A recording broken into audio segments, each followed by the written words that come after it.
He spoke of penance and laceration to the Tehelka managing editor. Tarun Tejpal sent what he called an informal apology to the victim. It is this appalling statement by the Tehelka co-founder that the victim has now herself completely and totally and honestly torn apart, hitting back with a point-by-point rebuttal, of which Times Now has got an exclusive excerpt this evening. Tonight, Tejpal and his sham defense have come crashing down, with this fearless young journalist completely exposing both Shoma Chaudhary and Tarun Tejpal's hypocrisy. After his attempt to rape a young journalist, Tarun Tejpal chose to offer a farce, a complete sham of an apology through an email. But his conceited face saver has now been completely demolished by the victim, who is hit back with details.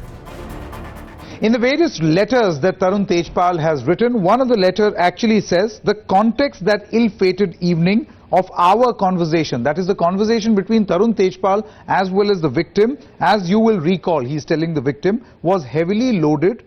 We were playfully and flirtatiously talking about desire, sex. You were telling me about a story in graphic detail and about the near impossibility of fidelity.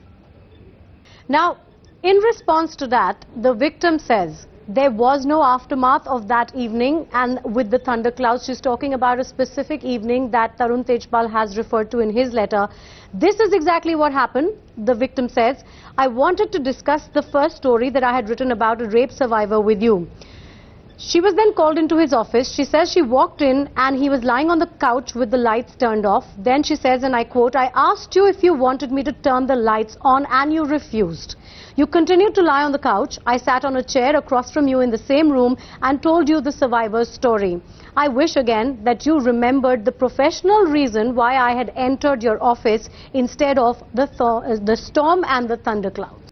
Now Tarun Tejpal in this letter again says, I had no idea that you were upset or felt that I had been even remotely non-consensual until he quotes that his daughter came and spoke to him the next night.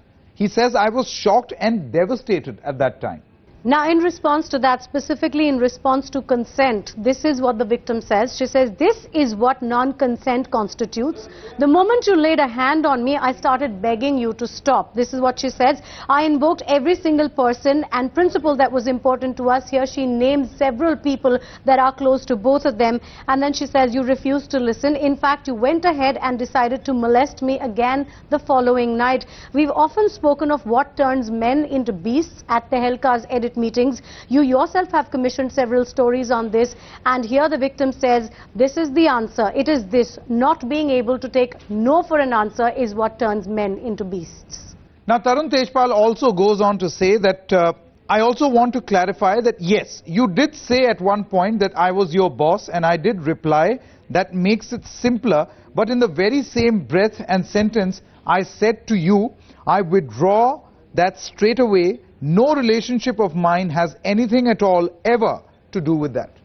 Now, specifically in response to that statement, the victim writes, you never, even once, uttered the following words. She quotes him again. She says, I withdraw that straight away. No relationship of mine has anything at all ever to do with that. She says that you've never uttered these words. If your attempt at sexual molestation was really as consensual as you seem to imply that it was, why would you suddenly have switched to speaking in legal terms in a frivolous, laughing moment? Now, another interesting point in Tarun Tejpal's letter is where he says, I asked you to forgive and forget it. I will meet your mother and apologize to her too, and if you wish, I can meet, he quotes the name of some person, and apologize to him as well. I also want you to keep working at Tehelka as you always have, reporting to, the managing editor as you do. Both Tehelka and the managing editor have never let you down. The victim responds to this point made by Tarun Tejpal, saying, unfortunately, your desire to apologize only reeks of your own patriarchal notion that men own and possess female bodies, and that since you violated what you recognize as your property, you are in some way accountable. Now, the only people that you owe an apology to are actually your employees at Tehelka for desecrating their and my faith in you. Please do not attempt any further personal correspondence with me. You lost that privilege when you violated my trust and my body. Clearly, the victim is not willing to take the hypocritical apology lying down. and has hit back with full force. Bureau Report, Times Now.